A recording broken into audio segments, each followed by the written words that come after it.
Okay, നമ്മൾ ഫിനോളിൻ്റെ confirmatory ടെസ്റ്റാണ് ചെയ്യുന്നത്. അസോഡൈ ടെസ്റ്റാണ് ഈ ടെസ്റ്റിന് പറയുന്ന പേര്.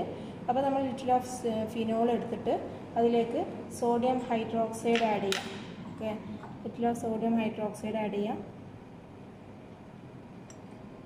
ദെൻ നമ്മളിതിനെ കൂൾ ചെയ്യാൻ വെക്കുക. അപ്പോൾ ഐസ് കോൾഡ് സൊല്യൂഷനിലാണ് നമ്മൾ കൂൾ ചെയ്യാൻ വേണ്ടി വെക്കേണ്ടത്. ഓക്കെ, നെക്സ്റ്റ് നമ്മൾ സോഡിയം നൈട്രേറ്റ് സൊല്യൂഷൻ ഉണ്ടാക്കി വെക്കുക. അതും ഐസ് കോൾഡ് സൊല്യൂഷനിൽ നമ്മൾ കൂൾ ചെയ്യാൻ വേണ്ടി വെക്കുക. ഓക്കെ ഓക്കെ നെക്സ്റ്റ് ഒരു ബോയിലിംഗ് ട്യൂബ് എടുക്കുക.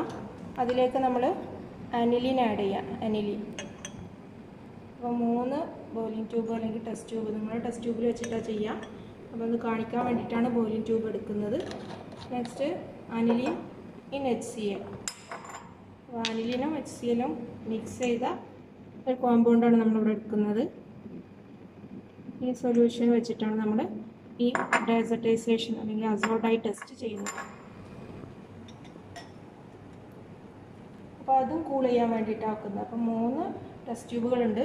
അത് 3 നമ്മൾ കൂൾ ചെയ്യാൻ വേണ്ടി വെച്ചു. ഐസ് കോൾഡ് സൊല്യൂഷനിൽ കൂൾ ചെയ്യാൻ വേണ്ടി വെച്ചു.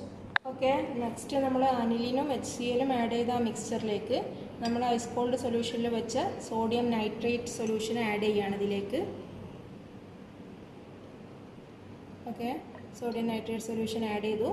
ഇനി നമ്മൾ ചെയ്യേണ്ടത് നമ്മുടെ കോമ്പൗണ്ടും സോഡിയം ഹൈഡ്രോക്സൈഡും, ഫിനോളാണിത്, ഫിനോളും സോഡിയം ഹൈഡ്രോക്സൈഡും ആഡ് ചെയ്ത ഈ മിക്സ്ചർ ഇതിലേക്ക് ആഡ് ചെയ്യാം. അപ്പോൾ നമുക്ക് കിട്ടേണ്ടത് സ്കാർലറ്റ് റെഡ് ഐ ആണ്.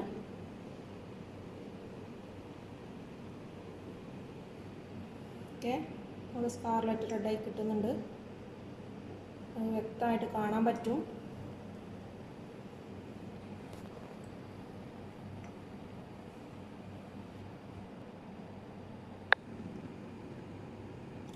ഓക്കെ, അപ്പോൾ നമുക്കിവിടെ സ്കാർലറ്റ് റെഡ് ഐ കിട്ടിയിട്ടുണ്ട്. ഇതാണ് അസോഡൈ ടെസ്റ്റ് ഫോർ ഫിനോൾ.